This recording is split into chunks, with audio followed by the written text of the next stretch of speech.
Good afternoon, everyone. Council is convened for council time this Wednesday, October 22nd, 2025. We'll start with the roll call. Counselor Young. Here. Counselor Belcott. Present. Counselor Little. Here. And Chair Marshall. Here. Thank you. Thank you. Are there any amendments to the agenda? Yes, if we could add one executive session for 10 minutes for collective bargaining, no after action. Is there an RCW I need to mention? Okay. Okay, that is added. Public comment. We'll open it up to public comment on agenda items only. And just a reminder to keep your comments to 3 minutes. And we encourage everyone to be civil and keep to the topics.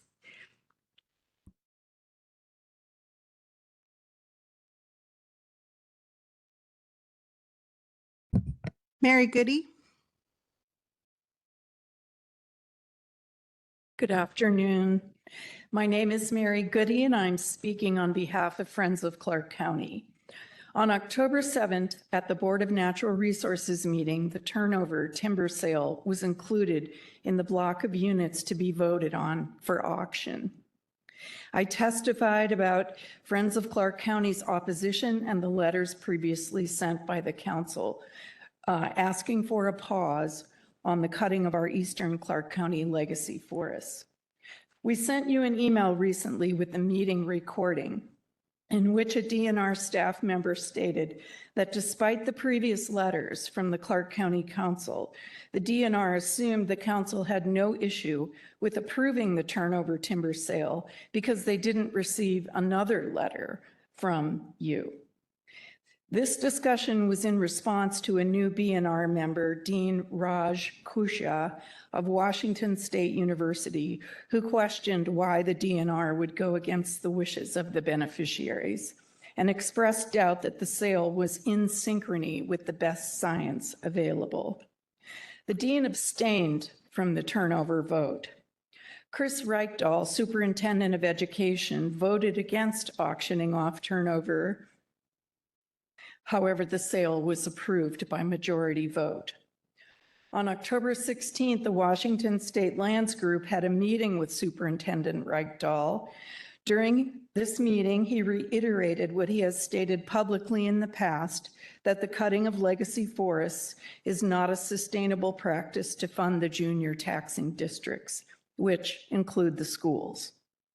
After talks with the CFO of the Battleground School District and the DNR, FOCC believes that the Battleground School District may not receive its fair share of proceeds from the previous and upcoming sales, which are stacked to be auctioned one after another. The district currently has insufficient levies in place, which will soon expire. The district would receive less in disbursements from Dabbler, Turnover, and Copperhead. So for these and other reasons, we ask that you consider sending a letter to the BNR, the DNR, and Commissioner Upthegrove clarifying your opposition to the turnover, dendrophobia, Copperhead, and other units in Clark County with maturation 2 designation until further research can be done to determine the best use of these diverse and unique ecosystems. And finally, Friends of Clark County wholeheartedly supports the proposed Larch Mountain NCR nomination. Thank you. Thank you. Carmen De Leon.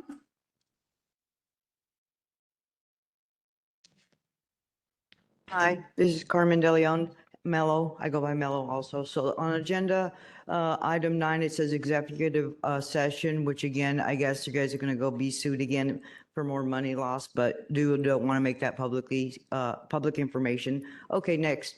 8.1, Clark County Transportation Alliance. I think I've talked to you guys about making a tram, which is $500,000 versus a light rail, which it was $2 billion, but now it's just $1 billion. So, you know, the scam is obviously there for the transportation people. But if you want to compete with Seattle and make money, then you build a tram. If you want to lose money, you stick with that light rail BS. The next one is amendment of council times, which is 5.3, and also works into work session 7.0. And it is my request to make a second night in the evenings. And like I said, giving them the opportunity to come in at noon the next day, because we know that they work 12-hour days on Tuesday, the third Tuesday of every month. So I'm making the request to make it twice a month instead of once a month, because all the smaller towns even have it twice a month in the evening because they know people can't make it in the day. And as we know, we only have 50,000 circulation apparently is good enough for you guys to advertise when we have a population of 500,000. And that's not cutting it, obviously. So what else is on here? Oh yes, it says federal arrestees at the Clark County Jail. Now, I do remember that the guy came in here about his mom being arrested and all that. And I'm wondering if one person is really what this is all about, but then I read it and it says that you guys don't want to detain federal holds and this and that. And I just wonder, you know, to me, the value of life is priceless. So I don't put a dollar amount on holding these people. As you know, certain people have been murdered by people coming into this country and not being held and not being detained and let back out. And then more of us American people die. Born in the USA, yet illegal people committing crimes seem to have priority. You don't want to offend these illegals coming in here and disabling us and murdering us, you know? I mean, really? Are you really worried about the nickel amount? When people have died because of people, you know, that could have been detained and weren't. I could read it to you, and I'm asking you, it says right here, for the legislative delegation briefing, and I've said it before, Oregon House Bill 3551, to deport any felon not born in this country. And I think it would be a benefit to the United States to get rid of every disgraceful entity that's entered this country. And I know of one who laughed at 9/11, saying, you stupid, lazy Americans deserved it. Get rid of these people who don't deserve to be in our country and don't pledge allegiance to our flag. Thank you. Is there anyone else? Teresa Hardy.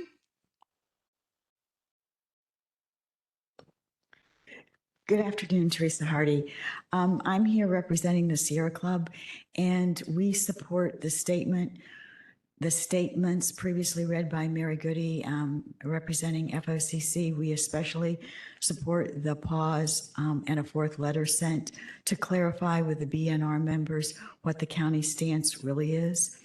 And we also ask that a work session or some communication that the public is allowed to attend with our tax beneficiaries. We have the sale of Dabbler, turnover, possibly going forward is Dendrophobia and Copperhead, which go to the BNR on the 12th of December and are slated for auction on 1/29. And we have a lot of money that is going to our tax beneficiaries. We never see where this money goes, how much goes to each one. Once it goes past the, they make an initial kind of estimate, minimum bid, and then it goes always over the minimum bid at the auction. How much increases that? How are our tax beneficiaries using that money? How is that benefiting the county? Even Councilor Young said that he didn't realize money was actually going to the county itself. I looked on one of the charts, it said road transportation. We have no transparency around money around this. And yet we have the DNR, you know, bringing forward 4 of these now before the end of the year. And the rationale is the money that's being received by the tax beneficiaries. So once again, we ask for more clarity, we ask for more information, and we ask for a possible work session. Thank you. Thank you.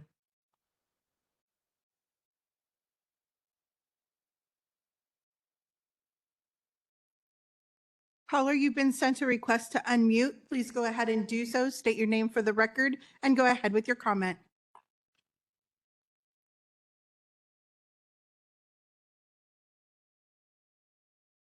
Good afternoon, Kimberly Goheen Elbun. So I'm going to be speaking a little bit about the DNR. Do give a pause. And I believe that this council allowed the timber sales in a sneaky manner. I'd like to have all gross agendas stopped. We need an audit as to where those monies are going. And I mean, that's a big problem that we have here in our local government for sure. I'm going to speak on 5.3. I do not think that the written agenda on this agenda is transparent or informative.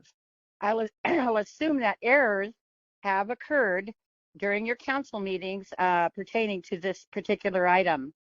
I know I've mentioned on record many times, and we the people must see in writing the particulars as to why you have this agenda today.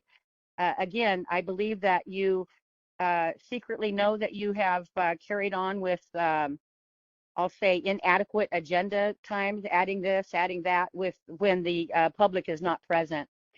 Again, we want transparency as you do the people's business. And while you do this request, I'll ask again that you officially give back our 3 minutes as separate from open public comments.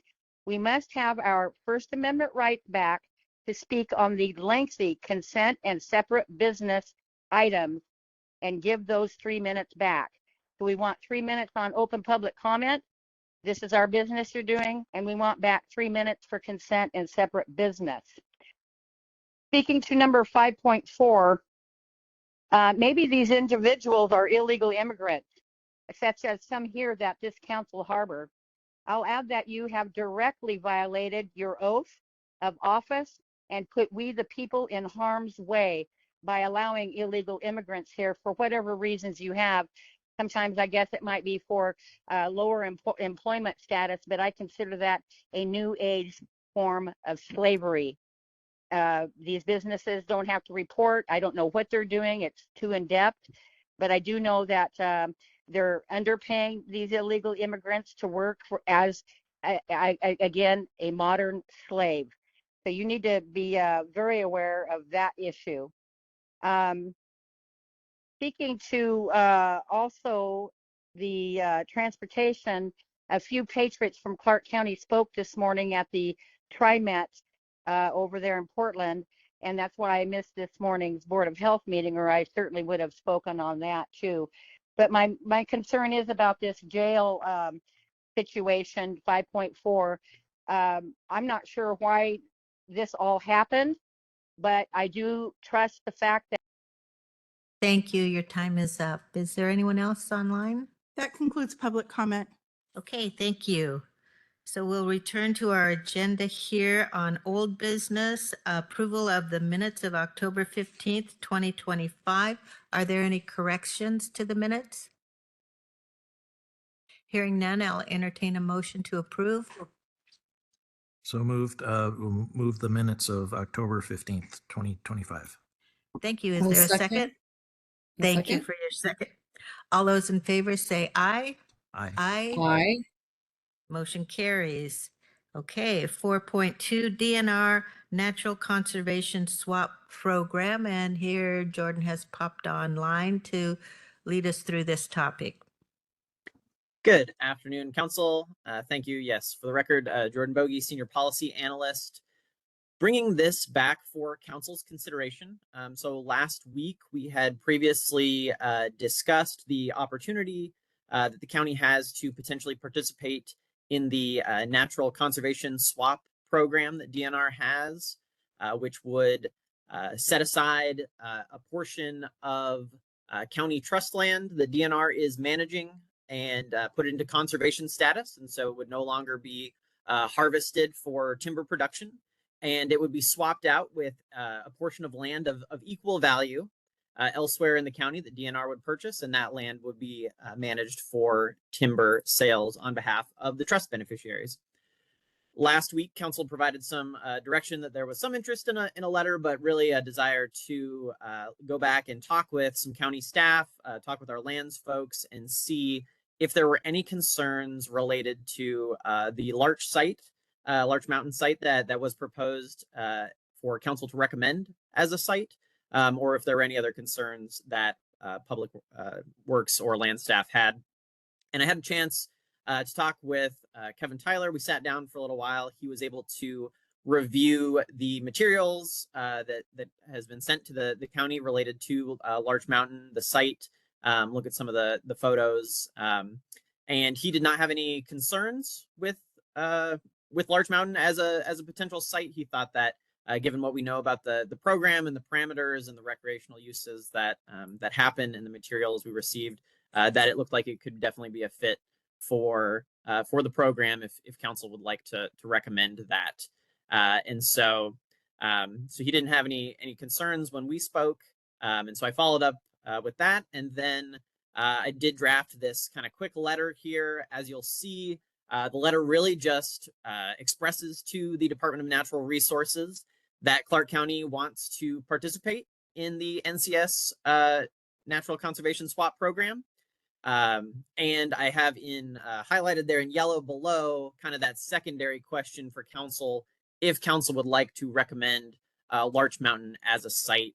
I do want to emphasize that at the end of the day, DNR they're the ones doing the due diligence on these properties, and ultimately they will decide, what properties they think they can conserve, and then they also need to find again another parcel of forest land of equal value that they can manage on behalf of the trust beneficiaries. So this really would be a recommendation from council. Everything I've heard from DNR suggests that they'll take it very seriously if council wants to recommend a site, but ultimately DNR are the final decision makers. And so I present this letter to you to see if council would like to approve it, as well as the question of whether council would like to recommend the Larch Mountain site as well, in addition to expressing interest in being part of the program. Okay, thank you very much, Jordan. Counselors, do you have any thoughts? So it's a letter to DNR expressing interest, and then the Larch Mountain site, whether or not we want to recommend that. Chair, Yes, please go ahead. just wanted to say thank you for allowing the time to circle back and communicate with staff. Based on their recommendations, I'm certainly supportive of moving forward at this point. Thank you. Is that for the Larch Mountain site? Yes. Okay. Basically, I agree with this letter. It sums it up perfectly. Okay, thank you. Counselor Little? Okay, well, yeah, me too. We discussed this at a previous meeting. It's a win-win for the community. It preserves some of our lands, but also puts in other more appropriate forests for harvest and economic opportunity locally. So I would support this letter as written. I did hear from the public that this is really timely, that they're making decisions right now. It's a $10 million appropriation that we'd like to be a part of. I believe this would take about a quarter of the funding to implement. And we because of the meeting that we had with them recently, it sounds like we might be at the top of the list for consideration. So this letter is the perfect time for something like this. Great, thank you. And I agree with all of that. And I want to thank those in the conservation community that have suggested this particular site. And I think it puts us in a more proactive stance. I think we've lost out on some previous funding because we didn't really clearly express our desire to participate. So yeah, so I guess thumbs up. Councillor Belcott, did you want to add anything or just your thumb? I just agree with everything that was said. I think it's great timing. So yes, support. Okay. Thank you very much, Jordan, and thank you, Council. Chair. Yes, please. Just responding to some of the public comments, I just wanted to ask Jordan a couple more questions about the timber sales, because I know all that is very timely, and it's a little bit disturbing to hear that we were misinterpreted in our opinion on some of these sales and what the outcome was. And so I was just curious about what the timing is, what we could potentially still impact. If they've already made a decision, I'm wondering if there's anything we can do to help lead the prescription of it, or have leave areas for the areas. The parts of the timber sales that we're most concerned about are those maturation 2 areas, especially ones that have spotted owl habitat overlapping or connected, have connectivity to other owl lands. And so just wondering what our options are at this point. So my understanding of our options at this point, if council would like to write another letter expressing opinions about both or either of the copperhead or dendrophobia timber sales, my understanding is both of those are slated to go before the Board of Natural Resources in December. With the turnover timber sale, council did previously write a letter during the SEPA process. At that time, the council had requested a pause on moving forward with that auction or any other sales involving maturation 2 forests until the Department of Natural Resources has had time to put together a new policy for the management of those forests. I would say probably from DNR's perspective, the 77,000 acres that they are preserving through the program that they came out with about a month ago. From their perspective, that did end the pause, and that's why they're moving forward with some of these sales that were paused. And so I think, if council wants to write a letter, if we have things to express to them, I think we certainly, I can write that letter, or if there's other outreach to DNR that you'd like me to do, I certainly can. Based on my conversations with folks at DNR, they believe that they have followed the best available science and their policies. And so I'm not sure. I think they would continue, at least on the staff level, to keep moving those forward. As some folks from the public mentioned, there was a member of the Board of Natural Resources who did vote against the turnover timber sale moving forward, based on the letter that the council had sent. And there was another, the newest member of the Board of Natural Resources, who is from Washington State University. He abstained, I think, in large part because it was his first meeting, and he just felt like he didn't have a total understanding of all the issues. That was my takeaway from the part of the meeting that I had watched. And so there may be some change on the Board of Natural Resources where maybe they're just not, maybe they're not moving them forward quite as unanimously as they have in the past. So if council has policy direction or a direction they want to move in, I'm happy to help support that, whatever that looks like. Whether that's a letter or other kinds of communication. I will also say, although this is after the December sales, we have gotten Commissioner Upthegrove scheduled for a public work session with council. It will be early in January, given scheduling of all the council's work sessions over the next couple of months and the commissioner's schedule. But I'm excited to have that, and we'll be developing that agenda over the next couple of months. And so if there are other topics related to that the council would like to talk with the commissioner about, we'll also have an opportunity at that time as well. Although I realize that the sales that are moving forward in December, if council wants to say something about them, we certainly could. Okay, thank you. That was very thorough. Yeah, so we have a lot of work sessions lined up, and so it looks like we have one in January. That is really the earliest that we can schedule a work session.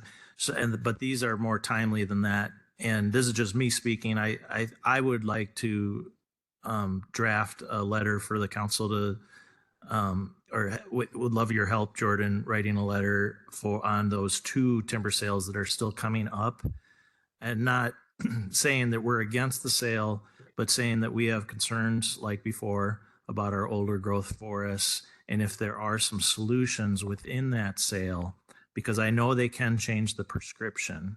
They could have a leave area, say there was an older growth section of that timber sale that was abutting old growth spotted owl habitat. They could change the prescription for that small area. I don't know what the specifics are here, but I'd like to see if we could express some of those concerns, and maybe we can make some positive impacts. I also don't want to get on the bad side of these folks, because they are working with us to try to do some positive things in our community. So I want us to be able to be real honest about how we feel about this, but also be realistic about what we can change. So I don't know what other counselors think about the idea of a letter. I think I would be okay with a letter, and I appreciate your being more nuanced in what our position could be. And I think we haven't really discussed really firmly what we're most concerned about. Is it the maturation to level? Is it proximity to other protected areas? Is it spotted owl habitat? Is it impacts to water quality? I mean, there's a number of things, and which could be expressed in this letter. And I like the idea if we could help prescribe what the harvest might look like. So I'd be supportive of doing that, and I appreciate you. I'm thinking you're offering to help Jordan with a letter. Sure. Other counselors? Chair, Yes, go ahead. I was wanting to know if some of the suggestions from the public were accurate in terms of there being discussion about the county being okay with the sale since we didn't send a second letter. Were you able to gather that from the meeting? So my impression from the meeting, yes, that's accurate.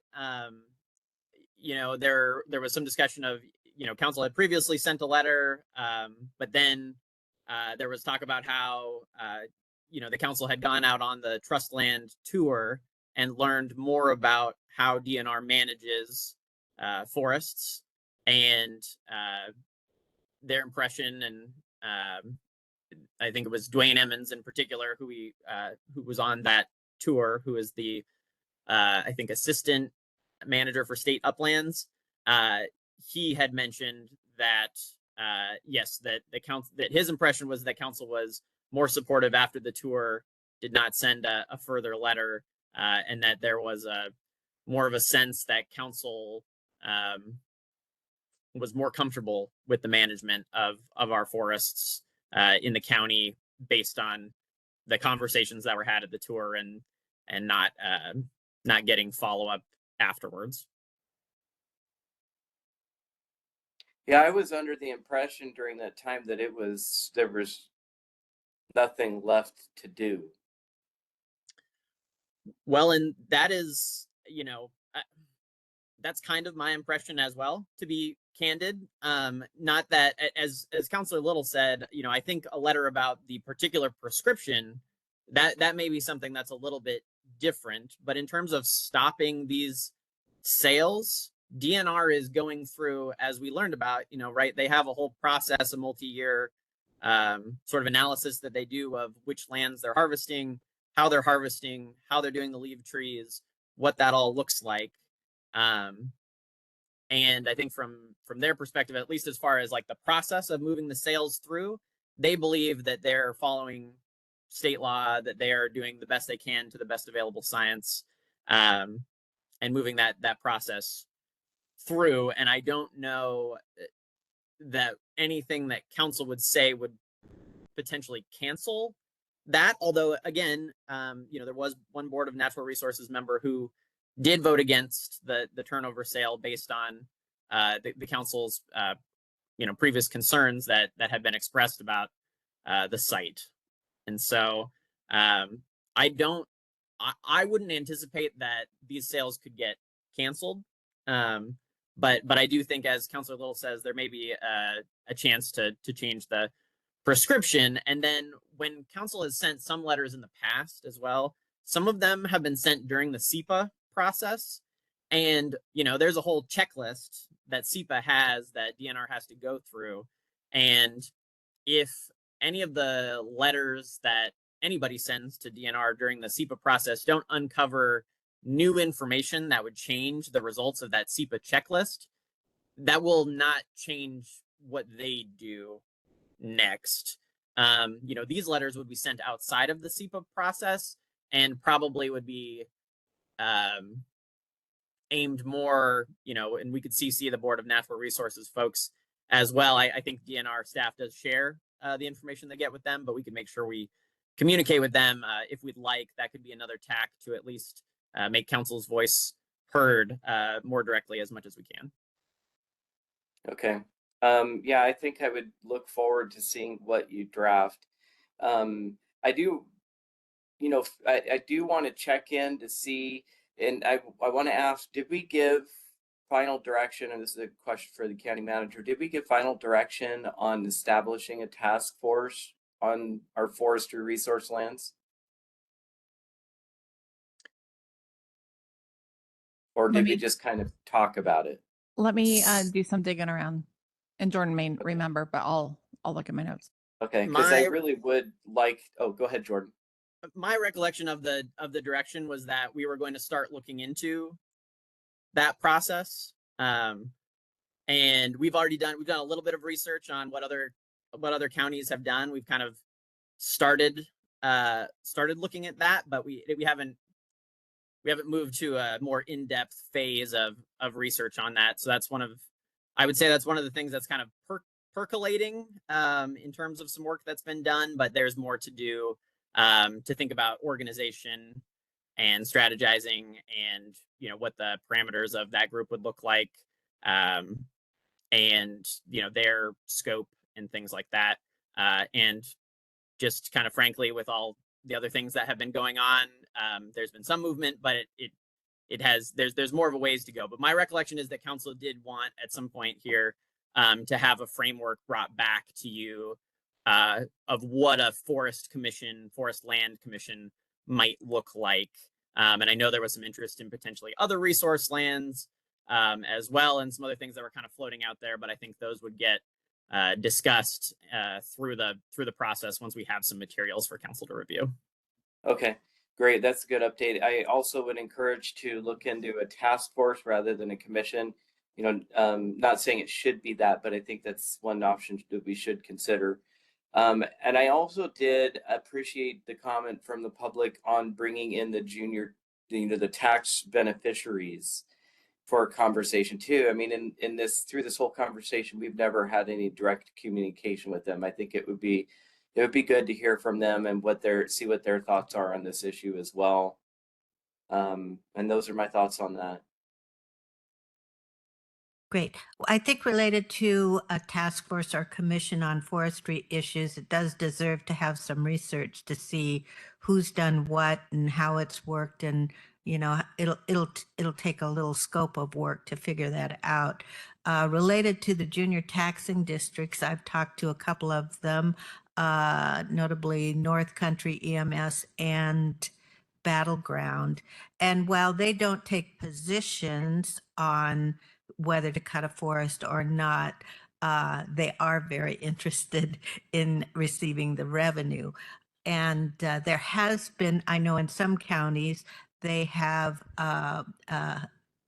coordinating committees of the junior taxing districts, which is something we could form that could provide more of reliable information to the junior taxing districts of when money may be available through these timber harvests. So that's something that I think Dwayne could help us out with, and it'd be worthwhile to do that. And if you could confirm for me, Jordan, I understand that when the harvest occurs, whatever the taxing rate is, that is the basis of their share. Is that correct? That is correct. That's my understanding as well, Chair. Right. And so for Battleground, they still had a tax rate for the dabbler harvest, but I'm not sure when these other ones might occur and what the status of Battlegrounds tax rate would be. So they may be losing out, and they may not fully be aware of that. Okay, so let's see, where are we at here? Any other, Councilor Belcott, did you want to chime in at this time? I don't have any questions. I agree with Councilor Little mentioning how we should be careful how we craft this letter since we've sent so many. We don't want to upset anyone. We want to be good partners. So I agree with that. So thanks, Jordan, for always being very helpful in drafting up these letters. Thank you. Great. And I think, thank you for that. And I think that the letter, as we discuss it, can help the council better understand our own position and what we're most concerned with related to these timber harvests. So, because I don't think we fully have understood what's most important to us. So that would be worthwhile. And I would just like to add that the 4,800 acres that have been protected by the pause that occurred, we're very grateful for. So let's see, is that, do you feel like you have enough direction? So a letter could come back to us to review next week. Is that what we're thinking? I feel like, yeah, if council's good with that, I can get a letter drafted up, maybe work with councilor a little bit on some of the details, and then we can get that circulated to council and in front of you next week at council time for further discussion. Okay, and we'll keep working on the idea of a forest task force or forest commission, and then also what we could, an advisory group related to the junior taxing districts that would be the beneficiaries. Okay, I think that maybe sum that up. Thank you. Legislation delegation briefing. That's you again, Jordan. Thanks, Chair. Yes, Council, you get a little bit more of me here. So tomorrow and next Thursday, both in the morning, we'll have members of the state legislative delegation here to meet with council to talk about the council's legislative priorities and some of the key issues that are facing the county.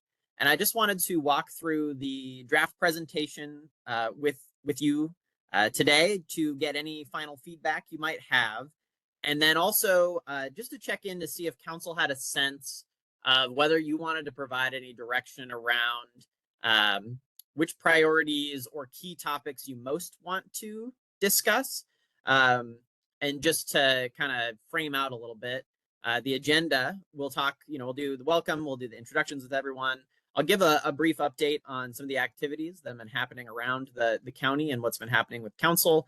And then we'll spend some time talking about some of the priority issues that are facing the county right now, as well as what I'm calling kind of key topics, key issues that are a bit broader list, but that I think council and legislative delegation members can kind of pick and choose to talk about as strikes you as most important in the moment, or that maybe some of our legislative delegation members are working on that they might like to talk to council about, that there might be some nexus for collaboration or working together. And so next slide, please. And so give some brief updates. Obviously we've got 2 new counselors this year. That's a big change on the council. The county is continuing to provide all kinds of services and infrastructure. Talk a little bit about the structural budget deficit that we're facing, but also the fact that we're moving towards cost recovery. I think the conversation this morning about the 6211 billing is instructive in that, we as a county staff, I know the county manager, budget folks, kind of all hands on deck approach to identify where there are opportunities to get paid for the services that we are providing, and public safety, law enforcement, the jail, that's certainly a big one. And then just talking a little bit, we collaborate with all of our cities and the state on a variety of projects all the time. And so next slide, please. We'll talk a little bit about some of the council actions that have happened in 2025. It was a little bit tough to narrow it down. Council has been busy this year. You all have been doing a lot. There's been a lot of work around homeless and housing that I'd like to highlight for our legislative delegation, starting back early, as early as February, with council talking about your support for the bridge shelter project, the work that ECHO does, certainly the mobile home park redevelopment moratorium, the work sessions and work that council's been doing around affordable housing, and the 1590 affordable housing sales tax that council is interested in moving forward, and that will actually be talking about a draft ordinance of that next week. And so moving that forward, the 1406 funds that the council allocated to the Weaver Creek project in Battleground, and some of the other work that the county has done with regards to permanent supportive housing through both the opioid abatement funds and mental health sales tax dollars. So there's been a pretty big focus this year on homelessness and housing at the county level. Comprehensive plan work is ongoing, as is the agricultural land study. So we'll touch on that briefly. I just want to mention the fact that council's really been engaged this year in forest lake and watershed management activities. We just spent a while talking about the forest land management, and I think that's something that's historically has not been as much of a topic of conversation. And then obviously the lake and watershed management work has been something that has been a topic of conversation for the last few years.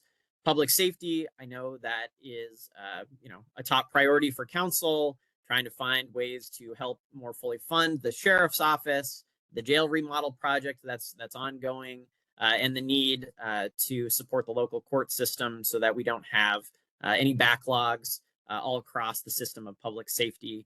So we'll talk a little bit about that as a highlight. And then on the public health side of things, what I wanted to touch on is really council's, as the Board of Health, your direction to start really working on access to prenatal care, particularly for mothers on Medicaid, as kind of a key priority that has been going on in that space. And so just at a high level, try to talk to our delegation about what's been happening, just in case they haven't been watching every council meeting intently. I just also wanted to touch on here, I showed this graph, which I think was from the presentation that we saw this morning, or maybe it's an upcoming presentation, but it's the general fund operating budget structural deficit. And so that kind of shows the ongoing gap between the revenues that are coming in and expenses. And I will double check, since I put this together a little bit ago, whether or not that does include the 7 million that is coming through that 6211 billing. But long term does just kind of show the structure of county finances and how we're working to close that gap. The next slide, please. Then we'll get into a few of the county's legislative priorities and some of the issues in Olympia. And so most of these are holdovers from last year, the first year of the biennium. It includes indigent defense system funding, which we've been talking about. As we know, the Supreme Court earlier this year did adopt the caseload standards that will triple costs for the county and reduce caseload significantly for public defenders. And so that's going to be a challenge for the county to finance over the coming years. Talking about maintenance of funding for the 179th Street projects, there's a lot of work going on at the county level, and then WashDOT is also working around the interstate to get all those interchanges done as well. So there's kind of a dance of timing that needs to be maintained in terms of funding, especially as we look at a challenging budgetary environment. Really want to make sure that our legislative delegation understands how important it is to keep that funding in the transportation budget. And then also would like to thank the delegation for their support of the capital request, the $1.5 million that we received for the jail last year, in particular, championed by Representative McClintock. And just to kind of let them know that work is still ongoing. Public safety in the jail remodel is something we're still working on. And I know we have not yet discussed whether or not the county would like to put in another capital request this year and what that might be for. But certainly the jail would be on the short list of projects to ask for funding for as we start to think about that over the next couple of months. And then the final item that I put on here, just as something I wanted to highlight for our delegation, and I wanted to make sure that council was okay with me adding this as a final bullet on this slide, is no projects in Clark County received state housing trust fund support in 2025. And that is anomalous. Typically, Department of Commerce, I think, tries to fund projects kind of all over the state.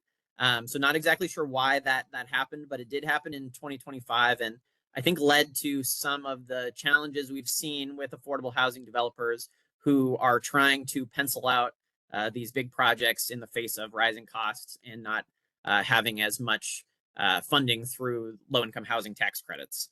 And so just wanting to highlight to our delegation to say, hey, as you're looking at the budget, as you're looking at 2026, please make sure that affordable housing is funded in Clark County, and that's really important. Next slide, please. Then I have this list here of other key issues. So things that are maybe not kind of the top existential priorities, but things that are really important, things that we have talked with the delegation about either last year or prior, or things that have been kind of percolating.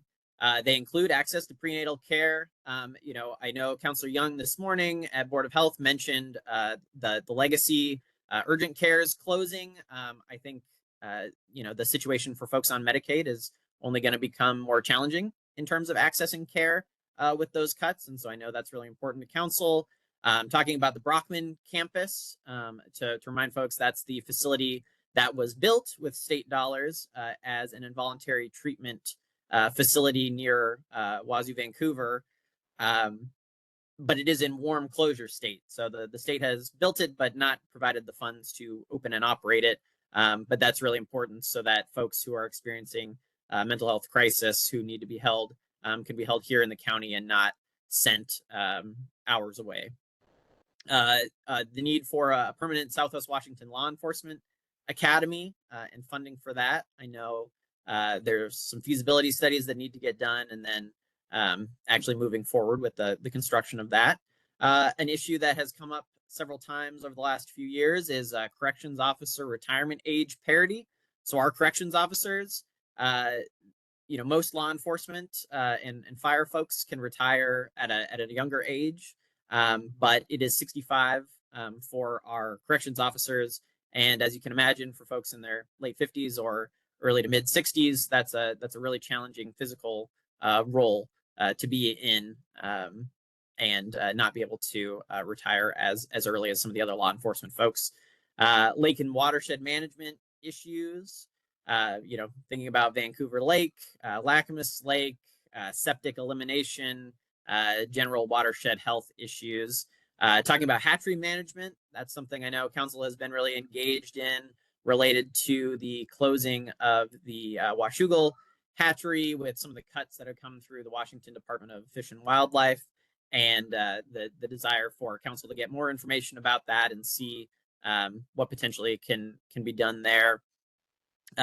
Forest and trust land management and conservation, again, that's been a key issue. And if council would like to talk about how we've been collaborating with DNR, I'm sure that could definitely be a robust conversation. Sales tax leakage and remittance. This is something that has come up over the years with us being right across the river from Portland and folks being able to shop without sales tax. We do lose a few $1 million each year to sales tax leakage, and there have previously been requests to try to do something about that. Annexation is something that council has started to discuss with the city of Vancouver, and there are real significant challenges for both Vancouver and the county related to annexation, and we are not the only county or city to be kind of dealing with those issues. And so to have the GMA work as intended, that could certainly be something that council spend some time on if you like. I know that's going to be a big topic. Something else that's come up is language access and translation recognition for our Chuukese community. It's been difficult for folks who speak Chuukese to access the language services they need at times, and if the state were to recognize it more fully, that could potentially open up some resources for those folks to be able to help to access that. Housing and affordability and supply. We talked a little bit about that in the previous slide, but that could be a a significant issue if folks want to talk to the delegation about that. And then finally, the homeless system funding and document recording fees. The last few years, the legislature has backfilled these document recording fees, and the fees that you pay for document recording, a portion of that goes to fund homelessness services. Because of some of the slowdown in real estate transactions, the state has been getting fewer document recording fees, and local governments have been getting fewer document recording fees. And the state has backfilled that to a degree. But if, and again, it's a challenging budgetary environment. If that funding goes away, it really is going to make things difficult for our homeless crisis response system. And I know that's something we've talked a lot about in ECHO, but certainly a key issue facing the county. And so I just present those to council. So if there are any you want to highlight or particular you want to talk about, I'm happy to either bold or emphasize if council would like. Sure. We got a question here. I'll let Councilor Belcott go first.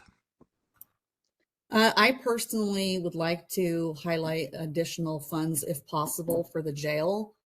I've talked to Representative McClintock just recently again about that. So I don't know how the rest of the council feels about that, but that's something I would like to talk to them to see if it's possible. I don't know with the budget constraints if it is, but I think it would be helpful. Thanks, Councilor. And I have heard that the capital budget is in a little bit better shape than some other portions of the state budget. So we may be in a little bit better shape there potentially. Thank you. I would agree with that, Councilor Belcott. Councilor Little? Yeah, I would agree with that as well. I think I brought this up before. I'm just concerned about the logistics of tomorrow. There's so many things that we'd love to convey to them, but I think the most important thing is hearing from them where there's alignment. So I'm just wondering if there's a way we can cut this list down to issues that are our priorities, but also only issues where they can have a pretty significant impact. I think some of these issues may not have a legislative solution. I think most of them do, but I think we need to narrow down this list. And then when it's presented, be pretty quick on how we present the issue that it's a priority, and then be silent for a little bit to see which legislators speak up and say, hey, that's important to me too. And then we can get towards solutions. Yeah, along those lines, I was wondering what the timeline would be in terms of how much, because we have an hour and a half, so not a lot of time, and we do want to hear from the legislators and hear what their priorities might be and how we can help them with those. So coordinating that. But yeah, just looking at this list, or if there's a takeaway list that they can have to think about that we don't need to discuss in detail. I don't know. It's going to be tricky because there's a lot of issues. Go ahead, Councilor Young. Yes, thank you. I just wanted to point out, with the sales tax leakage, this is one that I think we should just ask them outright. Is there any chance? Because I really don't think there is. I don't think there's any way that we're going to be able to address this. It's essentially like a single county issue. I don't see the legislature making a carve out for us, but maybe I'm wrong. But I think we should just ask them, and if they say let's just take it off of the list. But I did also want to ask Jordan, were you able to do any information research on the veterans sub-levy issue that we've been discussing? I have not had a chance to look into that in depth, and I know, Councilor, you were interested in what would it look like to pull that out of the general levy. But I do have time at the end of the presentation. My hope is to have the presentation be 20 or 30 minutes, and then the rest of the time for more open discussion. And so if I certainly could add that to kind of this list for folks to potentially talk about, or we could add it at the end if folks want to, or if you want to bring it up. Okay, if I could just take a moment real quick so that the remainder of the council's aware. of the issue. The issue is that the Veterans Assistance Fund, or the funding comes out of the general fund. It's like a sub levy inside of the general fund. So there's consistently pressure from the general fund that the sacredness of the general fund and how many things need to be funded from that. There's always competition between the Veterans Assistance Center or the Veterans Fund and other general fund needs. And there was legislation put forward last year, I believe, that would have separated the levy and created essentially its own independent levy rather than a sub levy of the general fund. And so that would have taken away that competition and it would have made it easier for funding decisions to be made for the Veterans Assistance Fund. Anyway, yeah, we could, we'll have more information by then, and maybe if there's enough time I could squeeze that in discussion. We'll see. Well, and I think there within our budget, we'll be discussing that as well. Right, but we're going to be discussing as a portion of the general fund, and this discussion is trying to get them at the state level to pull it out from the general fund completely. So it's considerably different conversation. Right. I don't think that's something we discussed last legislative session, but worth looking at. Yeah, I think it was something that none of us really caught on to. And so I'm curious to see if it's reintroduced this year or not. Go ahead, Councillor Little. Thanks. I'm still a little confused on how to make this really effective. So if we give a 20 to 30 minute presentation and then open it up, if I was a legislator, I would have forgotten 80% of the topics that you went over. And I would bring up the ones that resonate with me, but I wouldn't want to miss some of the smaller ones like hatchery funding or something. I'm wondering if we could maybe after you go through the presentation, go one by one through each issue and see if there's some, like, let's talk about the jail, and then see if someone has some interest in helping us with the jail, and then go to the next topic.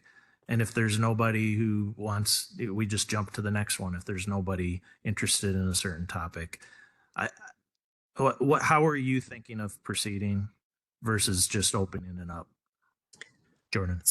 So I was hoping that we could have printed versions available as well as the PowerPoint presentation, so folks could refer to the list as printed as well. So if you'd like to go through, we certainly could go through each of them if you'd prefer. I was not going to, that list of all those key issues, I was not going to spend time going through each one of them individually with the legislators, but just to say these are some of the other key issues that are kind of in front of the county that are floating out there that we've been talking about, and then, as you say, kind of pick out the ones of highest interest to really have further discussion. But I can structure it however you'd like. So if you would prefer that I go through each one, give a brief description, and then we talk about it, or if we come back to the list at the end, could really do either way. I'm thinking if we went through each one to see who was interested, that could take really a long time. And I think having a handout for them, they could take notes on, and they'll be familiar, I believe, with all of these things, and then can follow up. And I think what you've provided in advance as far as broad topic areas are all good. But what you just went through with us, you won't be going through in terms of this particular list with the legislators, correct? Yeah, not with that. I wanted to talk through each of them with you all just so that we had the shared understanding, but I will not be going as in depth. My thought was to say, and here's a list of other key issues that are facing the county, and when we get to the full discussion portion, there may be some of those that counselors want to pull out or legislators want to pull out, and we can discuss those. Assuming that we have about an hour for discussion between the council and the delegation members. I'm sure we'll be able to touch on a number of topics, but we could be there all day to talk about the full list for sure. Councilor Little, did you want to follow up on that? Yeah, I don't want to complicate things. I just want it to be organized. I think that's a good approach to have it on paper and then ask them which things they'd like to revisit. But I think we should go back to some if the discussion hasn't been made on a couple of these that we bring them up. I think Councilor Young had a question or point here. And I agree. We can, if there's something that we want to highlight, if it doesn't get highlighted, we can do that. Yeah, the only other ask I have here is anything on this list that doesn't have a legislative outcome, I think we should remove. Are there any, Jordan, on that list that are clearly there isn't a real obvious legislative nexus? My sense is they all do have some connection with the legislature, or at least with the state. Maybe the forest and trust land management. I don't know that we have a legislative ask on that. That was mostly included because the county's been working so much with the state and DNR. But the rest of them do have potential nexus with could be legislative or budget asks potentially. Okay, Councilor Young. Yeah, I was just going to say that I really latched on to Councilor Little's suggestion that we give them the information, we highlight things that may be our highest priority, but then simply ask them, what can we align on? What are we in alignment with that we can work on together? Because that ultimately is the key. This is, it's got to be something that they're interested in and think that they could be effective in moving forward. And sometimes our priority is not going to really matter much for that. And it seems to me that this list would be the jump off point to our open discussion with them. So I don't know. I know there's a few more slides if you would be continuing a presentation or if this could be the last slide. What makes sense? Yeah, I'd be happy to move that slide to the end after the discussion, and then you'd have your paper version, and then that could just be up on the screen in the room itself for folks to reference as well if they'd like. Yeah, that makes sense to me. Okay. Okay, please continue. All right, and then I had a little bit more information about a couple of the priorities, just to help give some context for our legislators. The first is related to the Indigent Defense System funding. They are probably aware, but wanted to make them aware that the Supreme Court has given us 10 years to comply with these updated caseload standards. As they're currently written, they would triple county public defense costs from we've got $7 or $8 million a year currently to north of $20 million a year. And just wanted to let them know that the county continues to build out our public defense office, moving away from the contract model to the in-house model to do better service delivery and find efficiencies. But these will be challenging for us. And the Association of Counties does have a proposal related to the state's funding of this constitutionally mandated service that we need to provide. And we just encourage them to look into that and look into funding solutions because we are not the only local government that's dealing with this. And in fact, for counties on the east side of the state or in more rural areas, I know it is real challenging for them. Yeah, and on this one, I don't think we need to spend a lot of time because they'll be aware of this, but I think very good for them to see what the local impact is. Councilor Young. Yeah, I was going to add to this. We may actually reach out to the city of Vancouver on this because, we just renegotiated them costs of the jail and the entire court system and everything. This will transform those costs. And I think, we're going to have to reopen negotiations with them at that point. So to me, this will affect the city as well. And it seems to me like we might ask for their support as well. Yeah, and it is impacting the city directly because they do provide some of these services already. And I can also say that I know that the AWC, so the Association of Washington Cities, indigent defense is also a priority for them, as well as the Association of Counties. So kind of all across the local governments in Washington, there's a recognition that this is a big challenge that we're going to need to face. Okay. And then just a couple more slides. Just wanted to give a little bit of update on the 179th Street projects, just so that our delegation is kind of aware of what's going on there as well. And we've got some projects that are happening there. There's step 1 and step 2. You can kind of see where there was urban holding, and then where all the projects are happening. And then if you go forward one slide, please, you'll be able to see the timeline of the 179th Street projects as well. And so you can see that we've got work, not going into too much detail, but just there is work happening through the rest of the decade that is happening between the county and the state Department of Transportation. And so just to say there's a lot of moving parts. And so that funding being in place and ready to rock and roll when our folks are, or WashDOT is really important. And that brings us. Oh, I just wanted to say I like this slide because it shows the intersection between WashDOT and the county's work.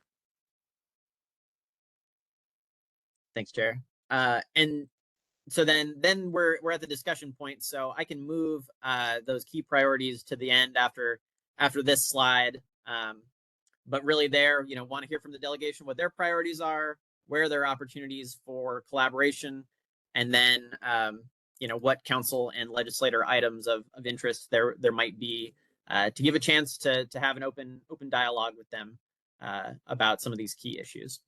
And really, I see this as the beginning point of a conversation.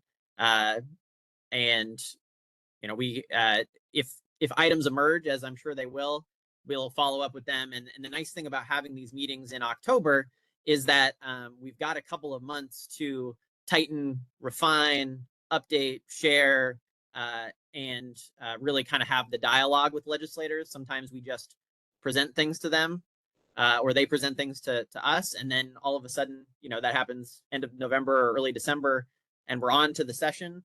But there's really some time and some space for this to breathe, and for some work to happen on some of these key issues over the next couple months, if items are identified that we can collaborate on.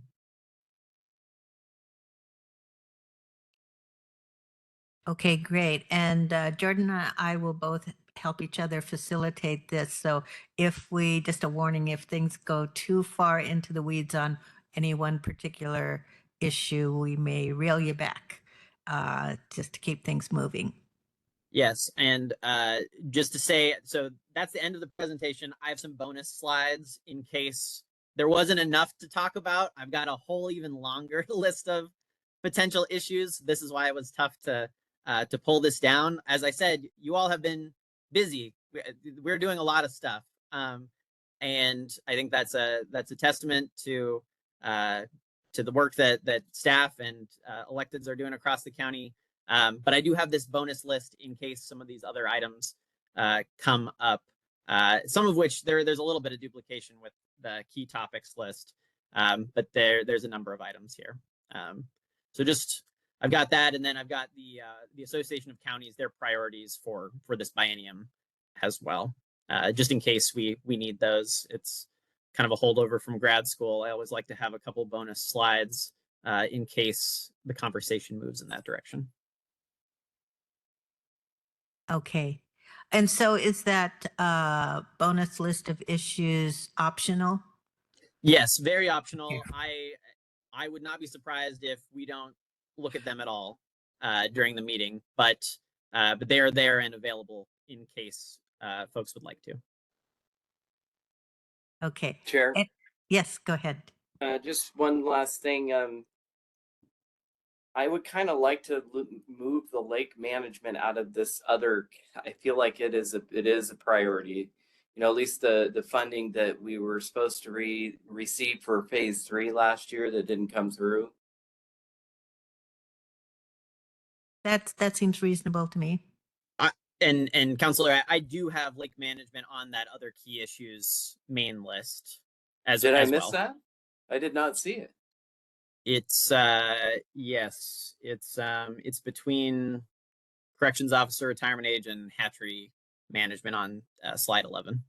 Somehow I missed that. Thank you. But I agree, it is quite important, and I can say on that proviso that was vetoed by the governor. Devin Rostfer, our Clean Water Division manager, has been doing a lot of work, and we have met with the governor's office to kind of give them an update about what was going on there, so that they are aware that the projects are ongoing. It was not duplicative, which was, I think, the initial miscommunication that led to the veto. And then have also been, separately talking to Department of Ecology, and Devin's been doing some work to identify funding sources for continued lake management work. Okay, Councilor Little. Can you go back to that list, please? I just had a couple questions. So the Camas Slough Bridge, are we asking for an appropriation? Is that what we would like? Is there an emergency that, I know it's a bad situation. Are we looking to the legislature for an appropriation on that one? So we as the county are not necessarily. However, you will see, I think it's item 8.1, the Clark County Transportation Alliance. The Slough Bridge is a key issue, and it has come up in previous years as well. So we don't currently have a direct ask. I know we've been supportive of, and I believe it's Camas who has that request related to the Slough Bridge. But I know that's been an ongoing issue both for Camas and Washougal. I mean, anybody heading out to the east side, if you've driven over the Slough Bridge, those potholes are nasty, and I know could potentially have some long-term structural impacts. My understanding is there was some funding that was provided previously in the Let's Go Washington transportation package for the Slough Bridge, but that funding was transferred over to the lane addition that they added between 164th and 205. And so we are still waiting on particular funding for the Slough Bridge, although I believe there is some work to do some updated cost estimates on the Slough Bridge project. But it's not a specific request, but it is something that has come up in the past. I wonder if we could just refer to the Clark County Transportation Alliance policy statement, because there's other cities with priorities, some of which we've supported in the past. So that might be a good catch-all if we run out of issues. That's a great idea, Chair, because I That's know, not possible. we've supported the work on Delfell Road there in Ridgefield, and their previous request for funding. I think we wrote a letter the last couple of years in support of Ridgefield on those. So I think focusing on the Transportation Alliance statement to catch all that is a great idea.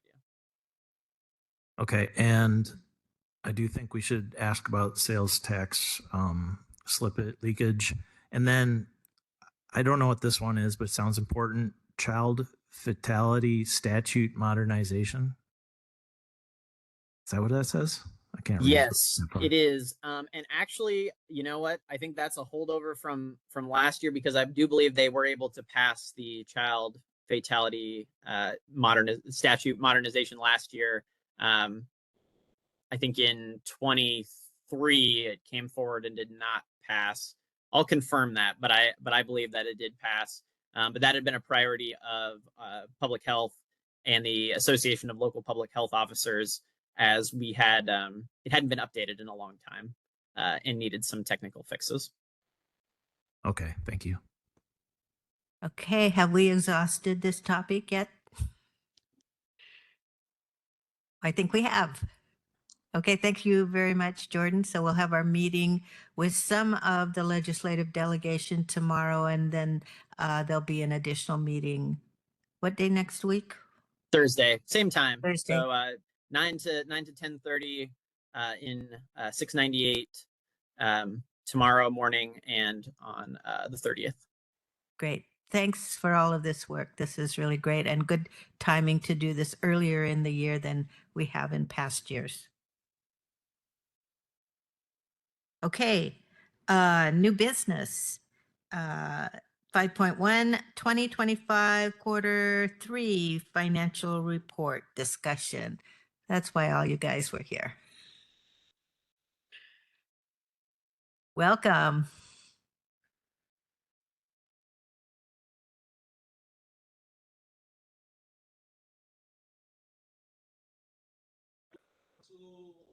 Good afternoon, Council. Is that better? Thank you. That's good. So Greg Kimsey, Clark County Auditor, joining me today, Mark Gasway, County Finance Director, for another 14 months, I think it is. Mitchell Kelly, the Reporting Manager for the Financial Services Department of the Auditor's Office, and Larry Stafford, soon to be the County Finance Director. Just some opening remarks. We have some good news for you, which is that the current financial results of the county are showing that we are not using as much of the general fund balance as was budgeted last year to get us through this year. I think the assumption was we're going to use about $11 million of fund balance this year. We're not using nearly that much. More good news, the county general fund has a very healthy unassigned fund balance, as well as really almost all the other funds throughout the county. The other side of that, however, has to always become good news and bad news, right? So the not so good news is that for the first time in our knowledge, the county general fund this year will have more operating expenses than will have operating revenue. So we will have an operating loss for 2025. But again, it's much less than what was originally assumed when the 25 budget was put together. With that, I'll hand it over to the people who know a lot more about it than I do.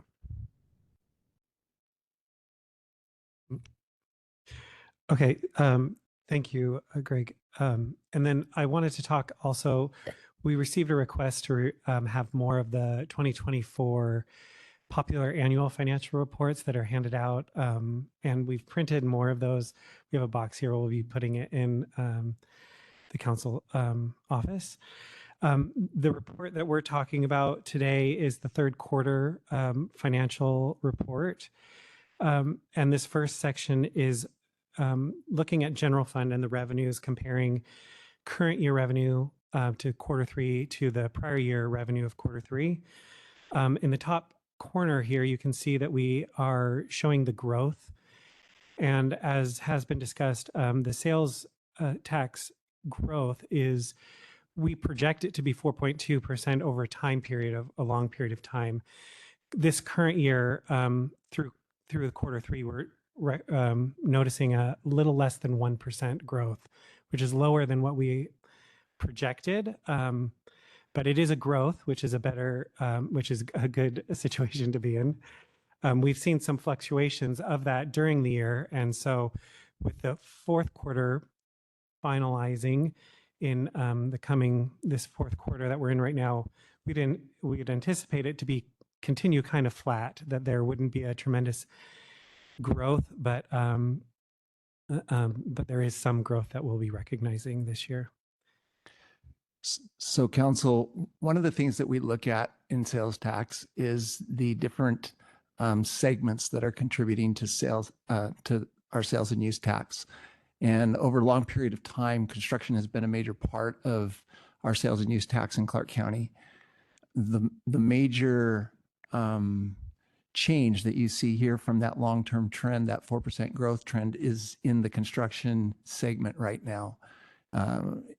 In a typical year, 30 to 35% of our sales tax will be contributed from the construction segment. Right now, we're down around 25%. So you can see that the construction, and it's a statewide issue. I think you've seen reports to the state legislature that's impacting their revenue forecast as well. And that's true here in Clark County. It's really that one segment that has been declining over the last few years. Last year, we only had about 3% growth in sales tax. This year, we're pacing about 1%. And I think the year prior to that, it was like 1.5%. And again, it's from that decline in construction that we're seeing the impact in our sales tax. As it was mentioned earlier this morning, because of that, we're looking at adjusting the forecast going forward, at least for the next few years, below that historical growth rate, because we rely on that forecast to try and project where we're going to come in our operating revenues and expenses for the year. So it's likely that that will be adjusted when you see the 2026 forecast. That will be adjusted down to be more realistic to our current conditions rather than our longer term trend. So question on sales tax. I do have a question. So it's primarily because of construction. Do we have any sense of just regular consumer goods and whether that's up Yeah. or down or steady? Yeah, those are steady. It's clearly the construction segment that is contributing to this decline right now. And so everything else has been fairly steady. If you look at it through, there's multiple segments, right? Various segments. But this one is by far the biggest change. If you go back, immediately following the COVID pandemic, we were experiencing a high growth of sales tax, and our construction segment was around 35 to 38% of our sales tax. But now it's declined significantly. So.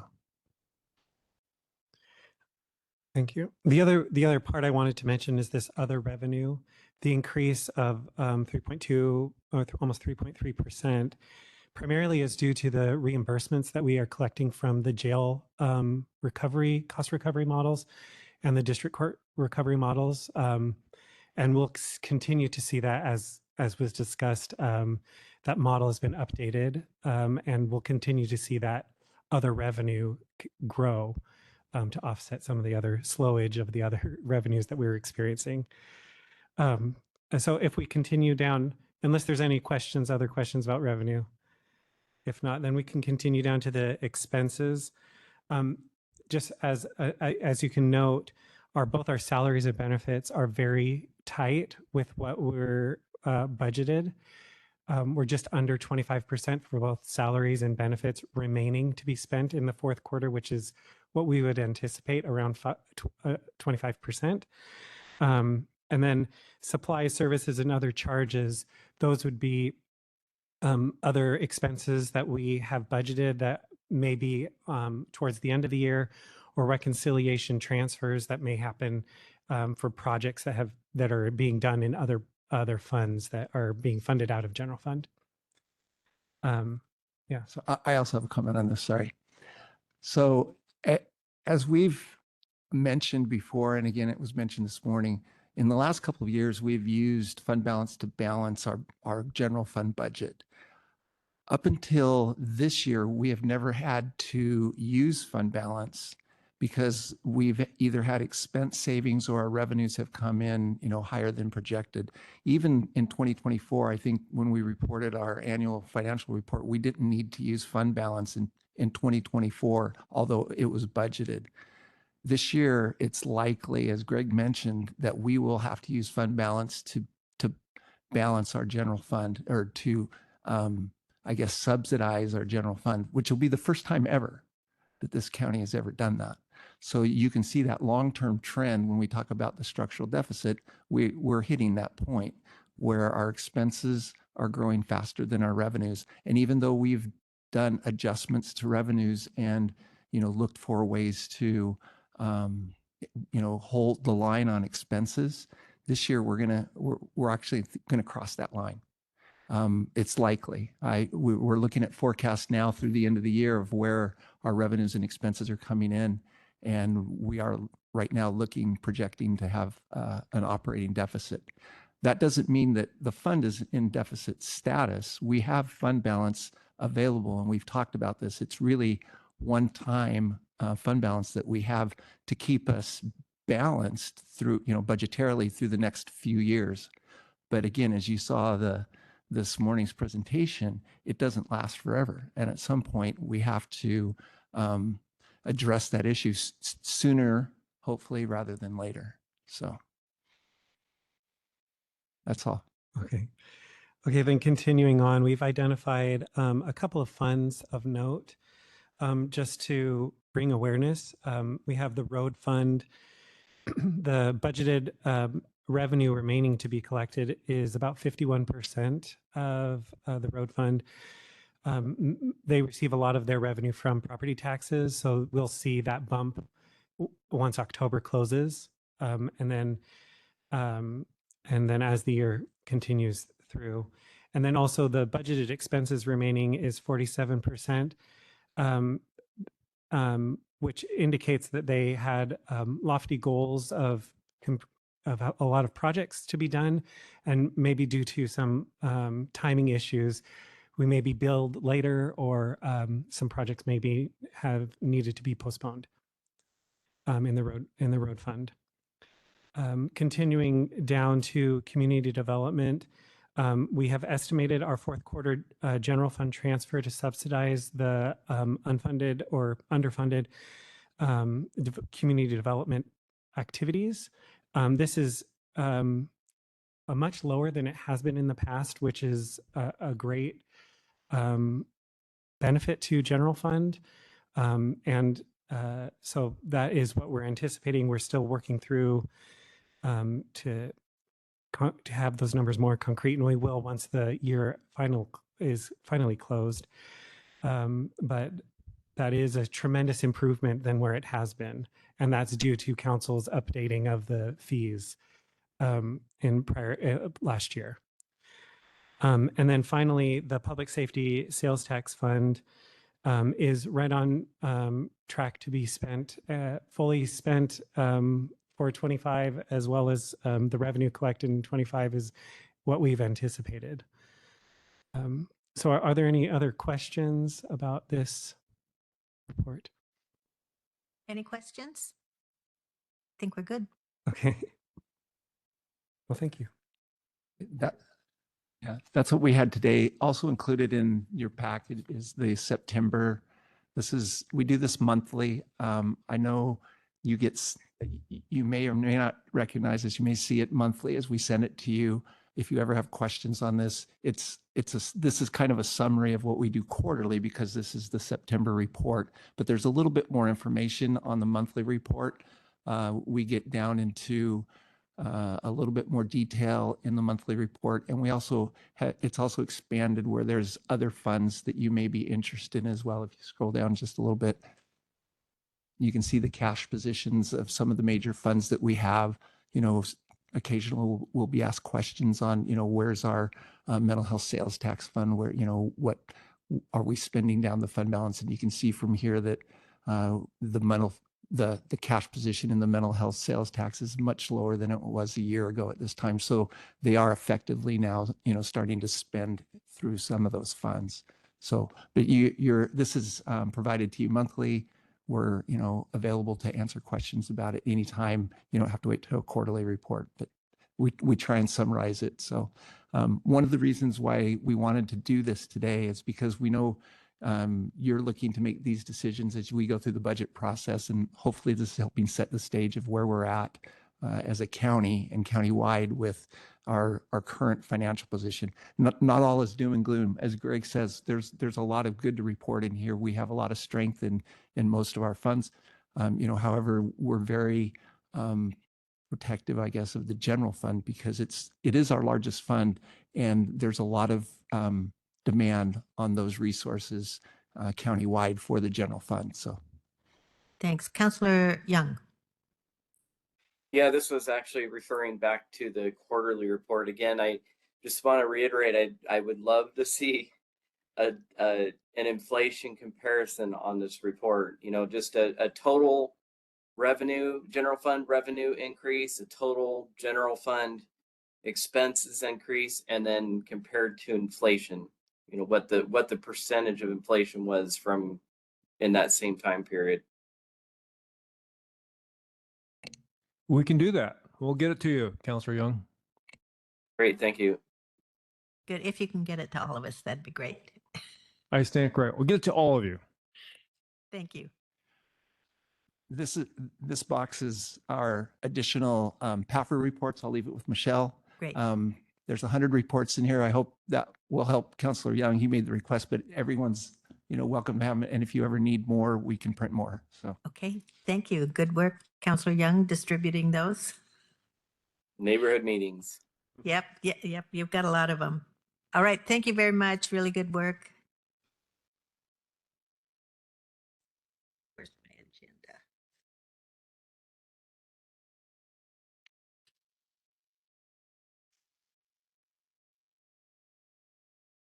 Okay, now continuing on new business, Counselor Community Action Agency Board appointment. This was something I think we talked about last week, and so it's carried over.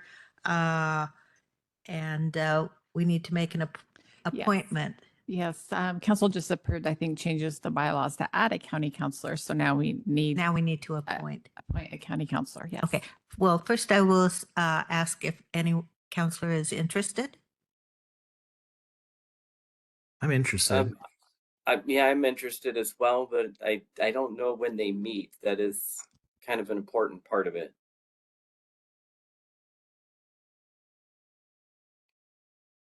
Oh, Abby, could you let us know when they meet, when the board meets? That would be helpful.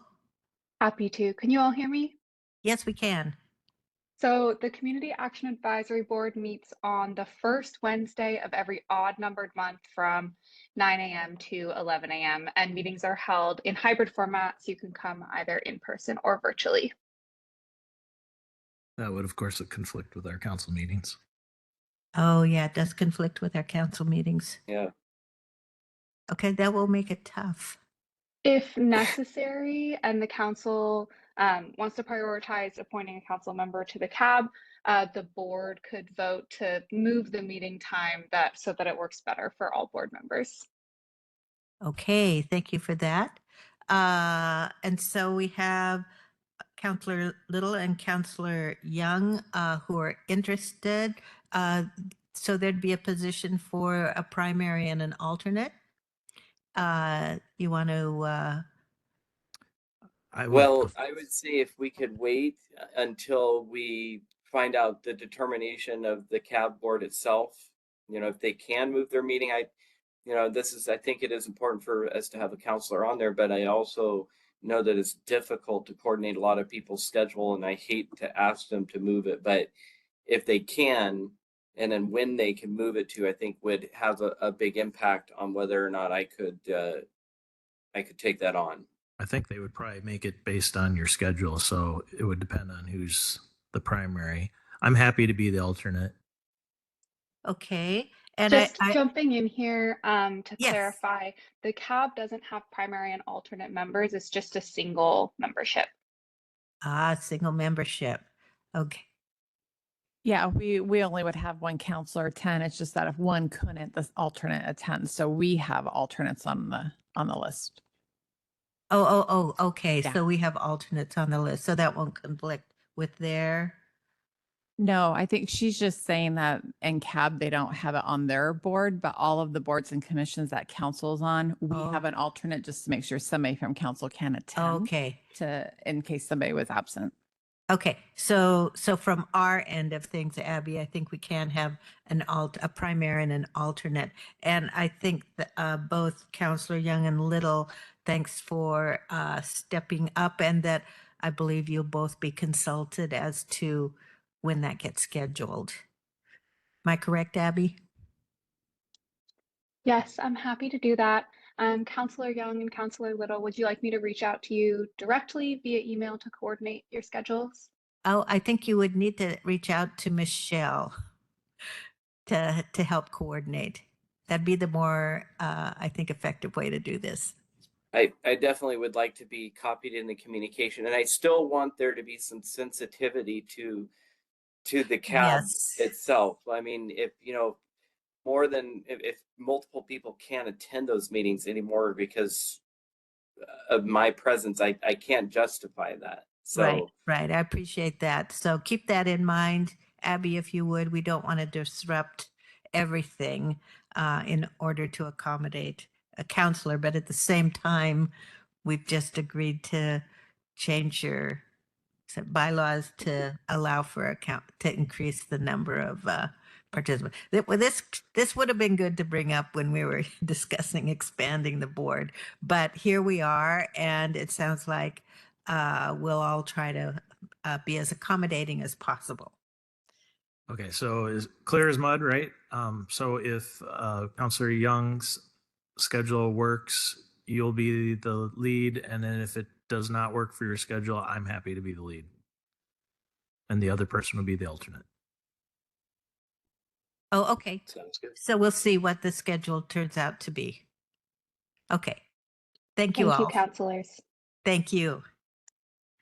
Okay, moving on to 5.3, amendments to council time agenda.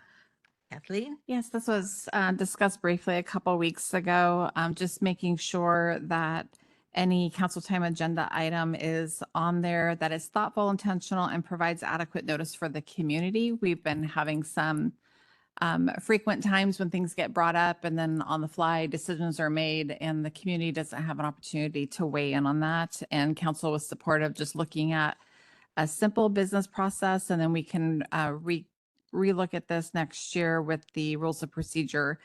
So all I did on here on the general, I just put in the rules of procedure of where it establishes the process for adding agenda items to council time, and when the council time agenda should be posted online. And then also that we just note that our agenda does have amendments.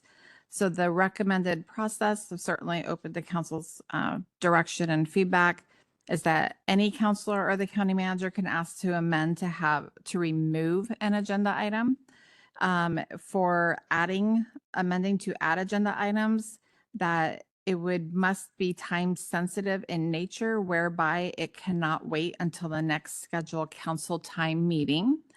And if the agenda is not time sensitive in nature, then the provisions in the rules of procedure, section 7P, would be followed, which is 2 counselors would need to bring an agenda item to the chair.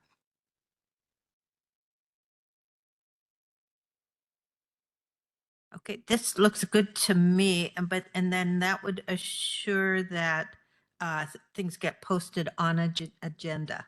Yes, so that, like, for example, during council reports, dabbler sale, it gets brought up, council wants to talk about a letter, directs Jordan to do it, or any sort of topic. The community hasn't had an opportunity to see it on the agenda, so therefore they could not provide public testimony on the agenda. Chair, Yes, go ahead. just one comment is this procedure, actually the way it has been, is considerably different from my experience on most, if not all, the other boards that I have been on. Typically, when we amend the agenda, there's actually a motion, second, and discussion, and then a vote on approving that amendment to the agenda. And I'm wondering if that might not be a bad thing to add, especially since you're talking about a subjective thing here, timeliness, that's very subjective.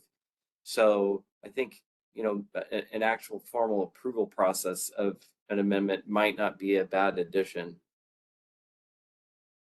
Are you talking about this happening during a council time so that something gets added without being noticed? Yeah, like whether or not we're talking about whether or not something is time sensitive. That is kind of subjective.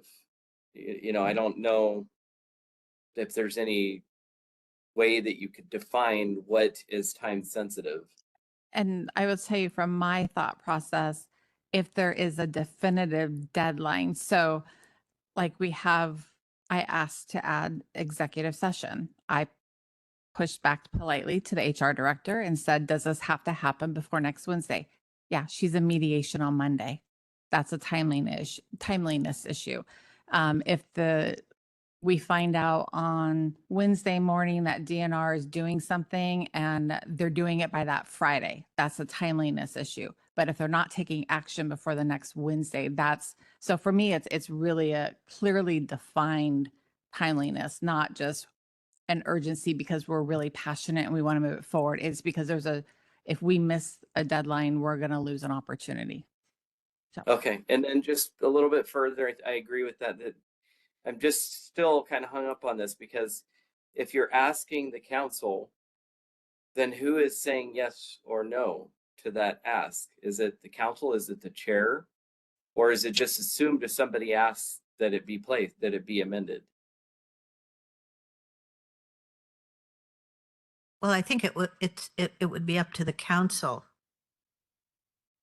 Okay, Correct? but yeah, I mean, up to this point, we have never, I mean, essentially, we just asked if there were amendments were recommended, and we just kind of moved on and amended the agenda without really any kind of discussion. I guess we could have objected at that point, but I just don't have a real formal process on that. Yeah, and we can, because of course I asked to amend the agenda a lot of times on the agenda, but what's not happening is discussions during councilor reports inadvertently, I think, come out, and then there's an added agenda item as well because of something that they're reporting on. But maybe if they're reporting on something that they think is not on the agenda that has that timeline, then they would be the ones asking to amend it as well during that time period. Right. I guess my concern would be the council itself getting caught off guard, things coming up without really adequate consideration, and the public not being notified. And maybe Counselor Young, because I know ours have been informal, and certainly the council can do a motion and second and go through that process. But the other way could be like the chair says, any objection, which is what you do when we adjourn. Yeah, I And think then that if would be there's a simpler. concern, yeah, that could. Yeah, be I think helpful. that would be simpler and more efficient. Sure. Yes. Yeah, I like that. I also think we should have that procedure for if a counselor wants to amend and remove an item, because there might be a whole bunch of people ready to testify on something. We wouldn't want the power for someone to just say, hey, I want to remove that item. There's a lot of people here. So yeah, there should be a process where it has to be approved by the council, I would think.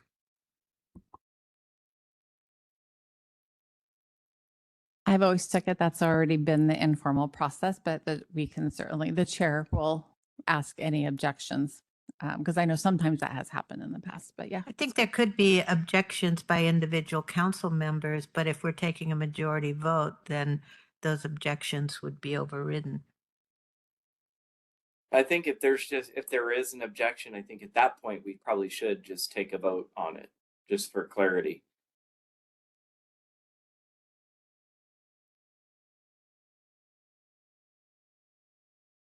Okay. I'm not sure if this is really, so what you're proposing could be in play as well? Yes, it would just add a step. So any amendments, I would suggest that any amendments to the agenda should be brought up during that agenda item, amendments to the agenda. Mhm. And then at that point, that's when you would ask any objection for adding or removing an item. And then we move on. And then we just have to, I think there's going to be some time, I think, where as we move forward with discussions, because it's been such a natural discussion with council during council reports, to start bringing things up that and get more in depth in conversations rather than saying, I have 2 counselors put on next week or something. So I think that's just going to take time. It's a behavior that we've been doing for a while. I don't think it works to have the amendment to the agenda be brought up during the agenda item if we're talking executive session. It's on the agenda item is amendments to the agenda. Ah, okay, that makes sense. Yes, it's already on that's an agenda item already. Okay, so can this be written up then? And yes, I will revise this. I think it will work just fine if council's good with putting the objection language in there. And I'll clarify that because I put on here, the council time agenda already includes the amendments to the agenda. So I'll make sure that I also include that that's when any amendments should be brought up and not during council reports. So, Great. but yes. Okay. I need to bring this back, or can we just try this process moving forward? And if we need to solidify it in the rules of procedure later, we can. I'd just like to see it written up. Of course. And would you like it back on the agenda for next week, or just? How do people feel about back on the agenda next week, or just Kathleen can just write it up and send it out and we're good to go? I think on the the agenda would be good. That way the public can hear it as well. Okay. And provide any input if there is any. But I do think we don't need to formalize this and go through a public hearing to change it. We can adopt it next year and just do our best to follow this process up until the new year. Okay, thank you. Okay, I think thumbs up on that. Sounds good. There we go. Oh, okay. There's just 3 of us now. All right, then. Moving on, federal arrestees at the Clark County Jail. And I would just want to point out to the public that this, we've received concerns from the public, and this is an attempt to clarify what occurred and why. And in as much as we know why. Thank you for being here. Of course. Thank you for having me, Council. Director Shook, Department of Jail Services. October 12th, at about 11 o'clock in the evening, we were called by the U.S. Marshal Service and asked if we had room to house 3 arrestees that were being arrested for probable cause on assaulting officers and a few other lesser charges. Our process for probably 3 decades is that any law enforcement who arrested somebody on either criminal warrants or probable cause, if that was appropriate, to bring them to our facility, and federal authorities also were included in that they could bring them to our facility. So the sergeant on duty had actually called one of our command officers, and they agreed that was been our process for a long time. So they ended up bringing these folks. They were booked and processed into our jail like every other arrestee would be booked. And the historical practice is federal as well as local agencies. They would bring an arrestee in, and then the process, the court happens, the defense, the prosecutors have their opportunities to process these arrests. And the law here in Washington State, RCW 70.48.141, or I'm sorry, 140, actually says a similar process needs to occur for the federal authorities that are also arresting folks. And so that's the process that happened. So they brought him in on a Sunday. Monday was a federal holiday, not a local holiday. So they were here Monday as well. My staff were busy throughout Monday trying to contact different federal authorities to figure out what's going on with these folks. And of course, after hours, folks responded saying, we're working on it. We'll get you some information. Over the next 3 days, from the time of arrest and booking to when they were all released, they all left on different times. Federal authorities would come pick them up. No rhyme or reason for us. They were just processing these folks in and out. So Monday happened holiday, Tuesday happened communication with federal lawyers and prosecutors, and a warrant showed up Tuesday afternoon. And then the last person was released Wednesday morning. So that's the general process that happened over those 3 days. And again, this is a very similar process that we've been using here at the Clark County Jail for a long time. The uniqueness part of this is that the events were Portland events that had no connection with Clark County. And oftentimes, previously, Clark County events and federal authorities would be Clark County Jail. As we look through this, and the questions that were asked of us was Multnomah County Jail full? Well, we don't know. We don't ask that question of who brings who to whatever. That's not something we take care of. Some background history and just some dates is In May of 23, the Department of Jail Services actually reached out to the Immigration and Custom enforcement groups in Seattle and Portland and just reminded them that keep Washington working and the laws and the policies of our jail, we could not assist them or participate in any sort of assistance with ICE-related activities. So that was something that happened then. Also, as Deputy Director Barnett was working through our new department contracts and other things, we recognized that we had a contract with the U.S. Marshal Service from the 80s. And what that allowed them to do was use us as a transport service for them.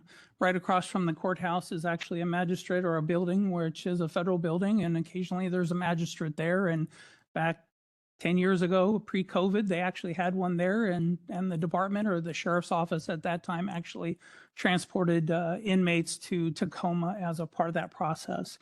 Again, we canceled our contract with the marshals just because it was rarely, if ever, used.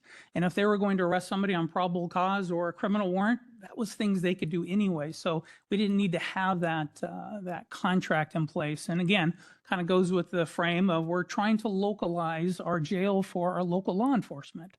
Things that happen in Clark County, arrests in Clark County.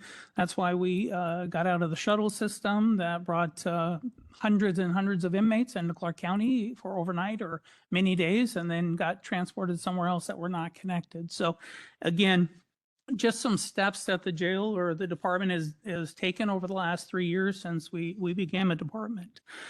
We are absolutely aware and familiar with all the Keep Washington Working rules, and we're very adamant with our staff about how that works. And so again, as people kept calling and asking, one of the questions or concerns is that we were being these individuals were being held without charges.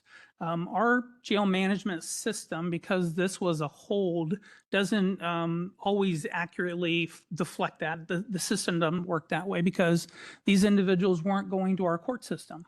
Those that get arrested locally, that system, we're adding information, and that's why those charges get populated automatically. We've actually, since July, Deputy Director Barnett's been working with IT to try to figure out a way to actually have information for everybody in the jail. So we can, victims and other folks that are interested in individuals in our jail will have some information for where they're at. And again, it follows some of the VINE and other victim notification rules here in the state of Washington. So those are definitely some of the questions that were concerning of some of the folks. And then reimbursement, like how does the feds bring folks here? How do we do 6211 billing and things like that?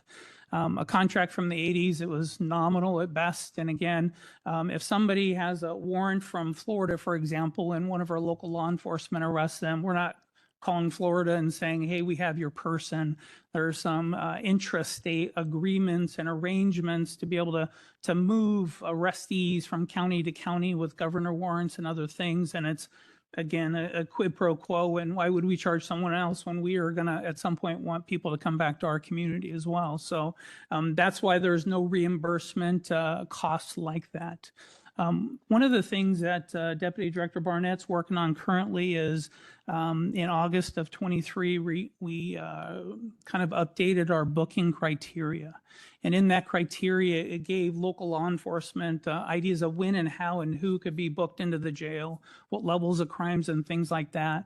And we just want to make sure that these things, since it's come up, are actually following the same similar rules and processes which the RCW talks about. It's if there's room in a facility, federal authorities can use it. So again, it goes along with some of the overcrowding issues that we have, and we think we have some headway on that we'll be pushing out here in the near future. So again, that's generally what's happened. A lot of the questions that's come into the department, the FAQ sheet that we created to kind of answer some of those. And if council or anybody has some questions, love to answer them.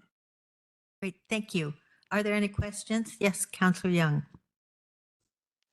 Yeah, my first question, could you what federal agency brought the individuals to the jail? Yeah, so the Federal Protective Service group, which is a part of Department of Homeland Security, they're the ones who transported these individuals up to our facility. Okay. All right, I think that's good to know. And then my only other thought is that, I do agree in the, the back and forth transfer, that, it equates out. But I do feel like we should follow up and find the underlying reason why they were brought from Portland to Clark County. If the jail was full in Multnomah County, I agree. I believe that we should house them in our facility because we have an obligation to maintain public safety. And it's not, borders don't matter much in that sense. But if there were other reasons, I would like to understand what those reasons were and see if it makes sense for us to just have a discussion about that. And I just want to know the underlying reason why they brought somebody from Portland to Clark County.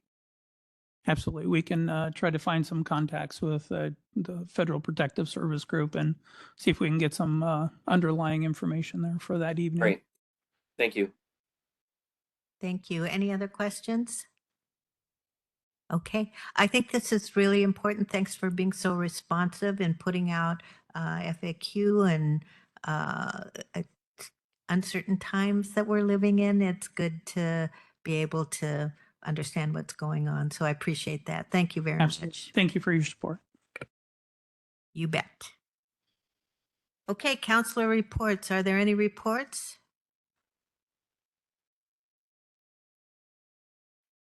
Counselor Young, do you have a report? I forgot to organize my thoughts, so I'll need to wait until next week on that. Okay, well, I'll. Although I will say, I was able to attend the. Oh, I'm sorry, I cut you off, Jared. Oh, no, you go ahead.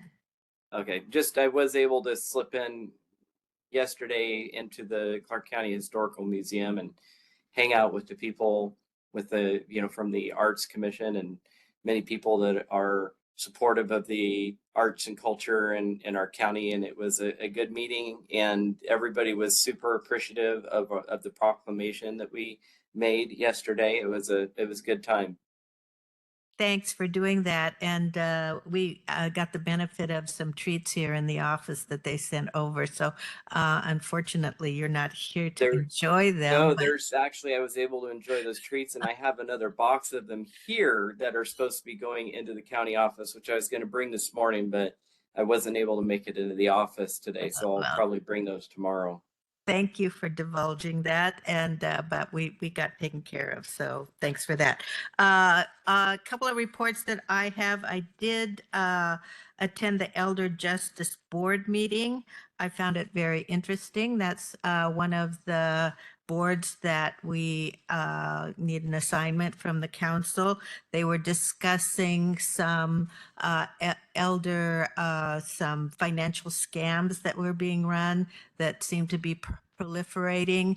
They described a sting operation that sounded very, very tricky, but was successful. So it was a very interesting meeting. And there may be some activities or some things that we can move forward that I'll be bringing back later to hopefully prevent some of the scams from happening.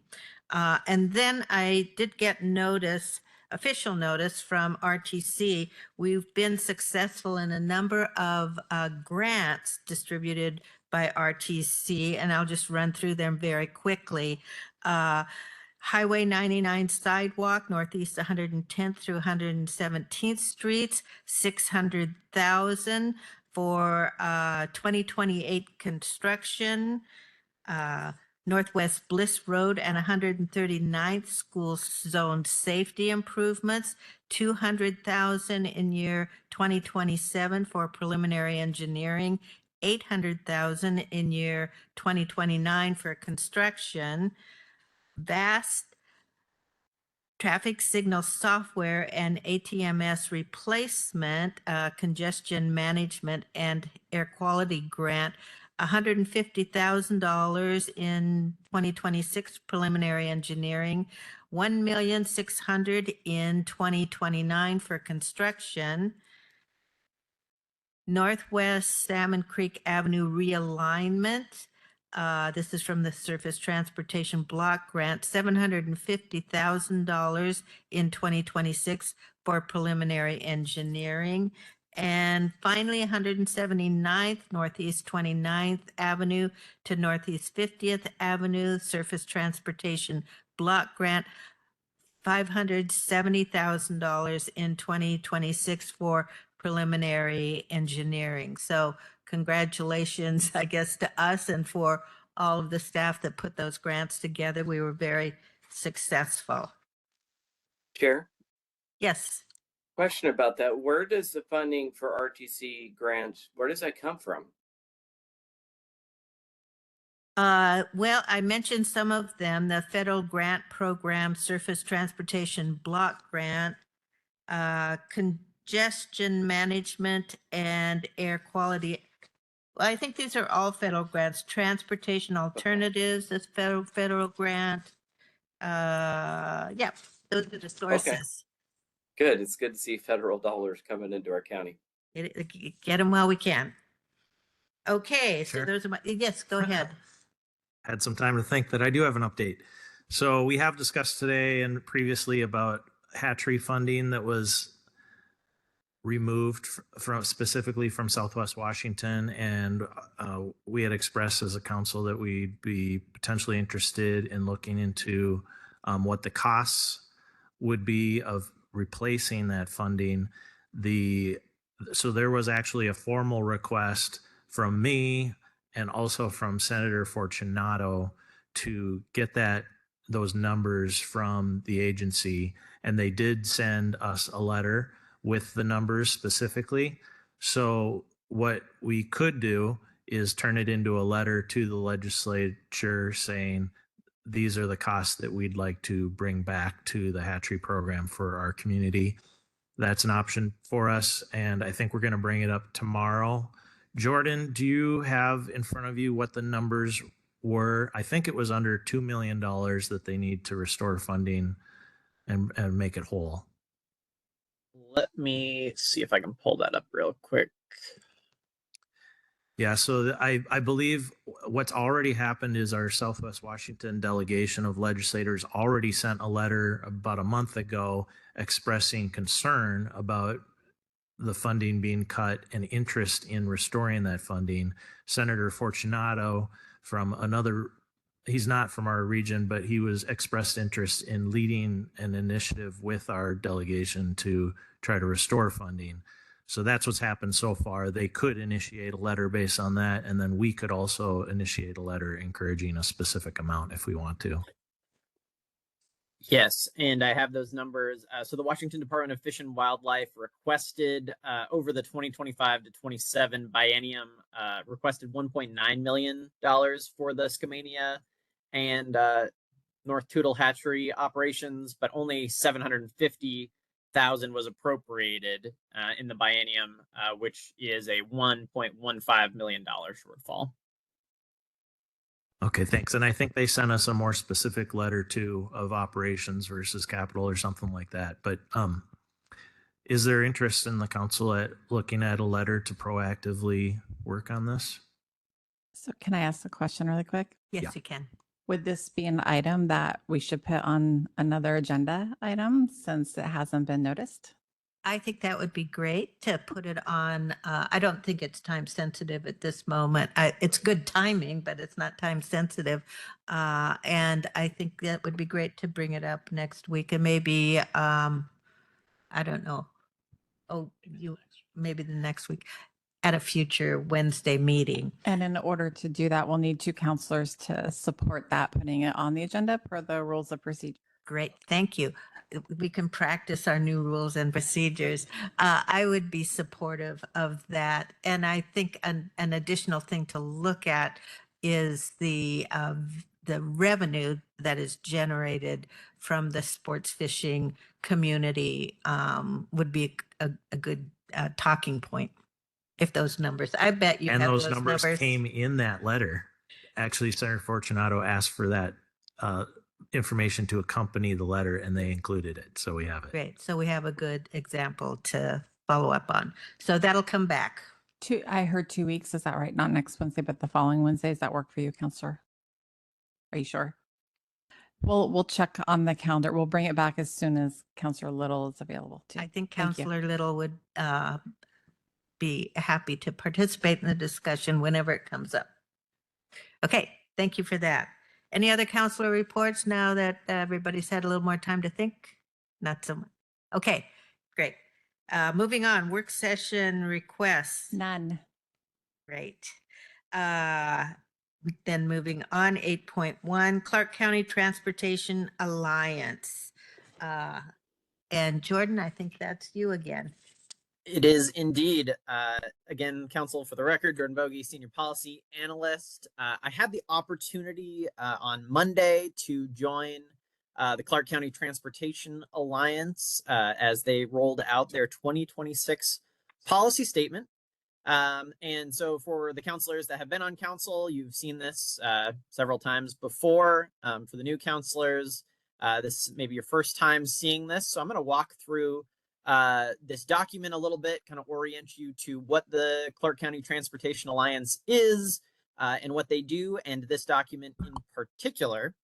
The ask that will be before council today is whether or not the county would like to endorse this policy statement. And typically, I think last year, Clark County Transportation Alliance received about 65 endorsements from across the region. So that includes the cities, the county, ports, various interest and labor groups and things like that.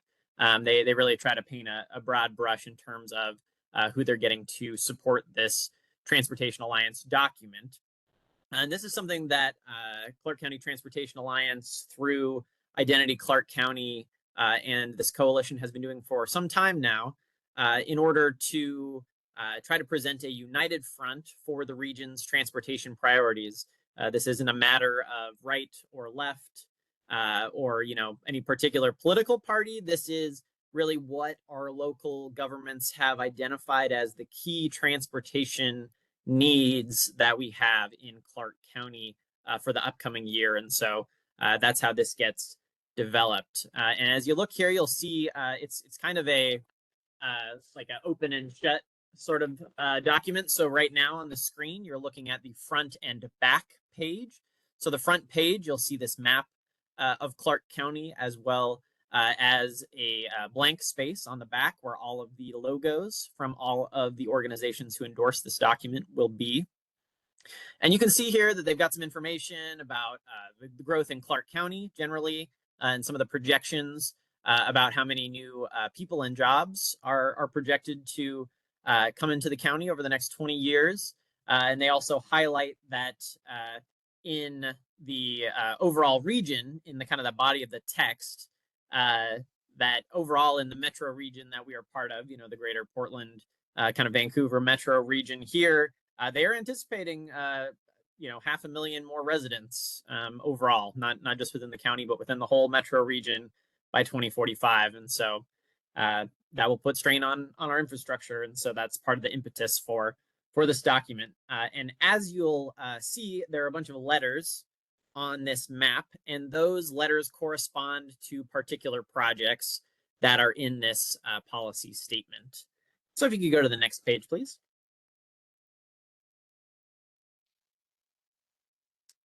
So on the inside here, you'll see they have what they're calling a call to further action, and they have the priorities of the group. And there are a few different activities that they have listed here. I won't go word by word, but I'll give a few highlights. So the number one priority of the Clark County Transportation Alliance has been, for the past several years, replacement of the Interstate 5 bridge, the IBR replacement. And the action one is to support timely bridge replacement, and that they talk a little bit about the freight and commerce challenges related to that, the fact that it is a choke point there, and kind of the need for this new bridge. The second action that they talk about are regional preservation and operational needs, and the need for funding for maintenance and operation of our infrastructure assets. And so within Clark County, deferred preservation due to persistent underfunding threatens the state highway system. Nearly 50% of state highways are overdue for major work, including Clark County's rough road section of I-5 South. If you've driven on that, you've seen or felt some of those patches that need work. And to begin to catch up statewide, there's a significant shortfall in the amount of funding that's needed for operations and maintenance. A lot of the funding historically in transportation has gone to new transportation projects, which are needed, but a lot of times that leaves this gap with operations and maintenance where we have older assets that are deteriorating and that need support. Then, as you go kind of back up on the page, talk a little bit about Target Zero and safety program enhancements. And action number 3 is supporting high impact investment of state and federal resources to stem the tide of fatal and serious injury crashes on state and local roadways. And that includes, safe routes to schools, complete streets, active transportation, public awareness programs. You may have seen some of those. I know WashDOT has been doing that related to some fatalities that have occurred among folks who are working on our roads, where there have been accidents that have hurt and killed folks. And then moving down below, the final item here is facilitating transportation mobility, economic growth, and equity. And there is an ask for legislators to embrace priorities related to Lower Columbia Deepwater Shipping Channel. Heard a little bit about this on Monday. The Columbia River is the Northwest's major economic development pipeline. We can get deepwater vessels all the way up to Lewiston, Idaho, at the confluence of the Columbia and the confluence of the Snake River there, rather, sorry. And supporting the Deepwater Shipping Channel for the next 20 years, the need for freight mobility improvements, stabilizing some of the state programs that fund infrastructure, including the Public Works Trust Fund, CREB, FMSIB, TIB, and FRAP, as well as protecting tax increment finances, supporting broadband infrastructure, actively embracing smart technologies to support conversion of public and private fleets to alternative fuels where practical, evaluate transportation investments to ensure equity and climate goals, and one that has been a focus of previous councils, which is this bolded bullet at the bottom, which is placing a high priority on long-range land use and strategic transportation corridor planning to serve steadily rising population and commerce forecasts, including a third corridor across the Columbia River. And then as we move to the final page here, I just would point you to action number 4, which is to fund regionally catalytic projects to address immediate needs. And this is an opportunity where Clark County projects that are really important to the cities and the county, all of the different organizations that are working on infrastructure projects have the opportunity to submit 1 or 2 key priorities. And so we talked about the Slough Bridge a little bit earlier. You'll see that's item A on this list, and that's a WashDOT project since that's on Highway 14 and that's a state route. You'll see that the county, our priorities have been related to the work on 179th Street, and that continues.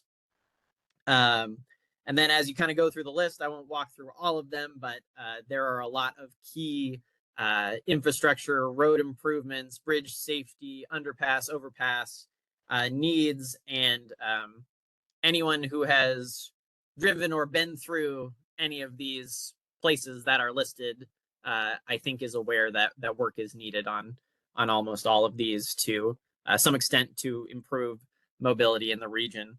And so these are the Alliance's priorities. And so everyone in the county, all the jurisdictions have the opportunity to add something. And the hope is that as a collaborative body of regional governments and, ports and unions and labor organizations and all the folks that sign on to this, the hope is that this is able to show our legislative delegation that these are really important projects that should be prioritized. And so I'd happily take any questions you might have at this time, and then would be looking to see if there are 3 thumbs up potentially to add the Clark County logo to the back of this statement as an endorsement for moving this forward when the Transportation Alliance shares this with legislators. Thank you, Jordan. Are there any comments or questions related to this? I would just say that I'm glad to see that emphasis still on the third corridor. So I'm happy to support this. Yeah, well, there's a lot on here, and they all look like good things. There's a big star on the I-5 bridge replacement. That's good.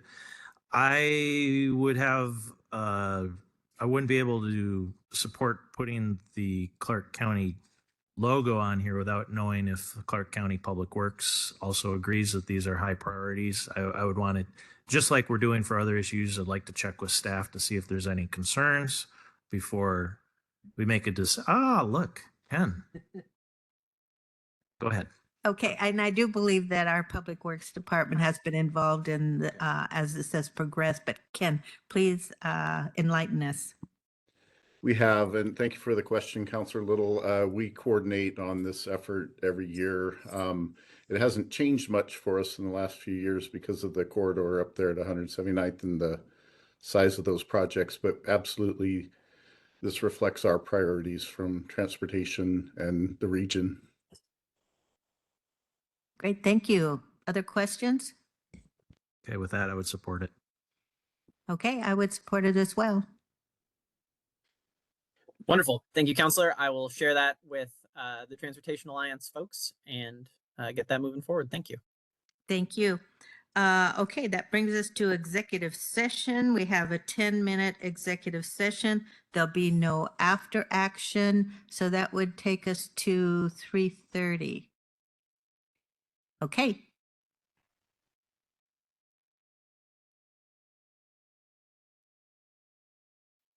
The council chair has asked us to announce that executive session will be extended for an additional 5 minutes and will reconvene at 3:35. Thank you.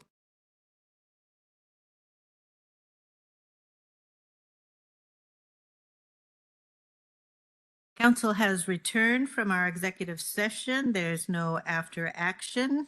Concluded our agenda, and without objection, this meeting is adjourned.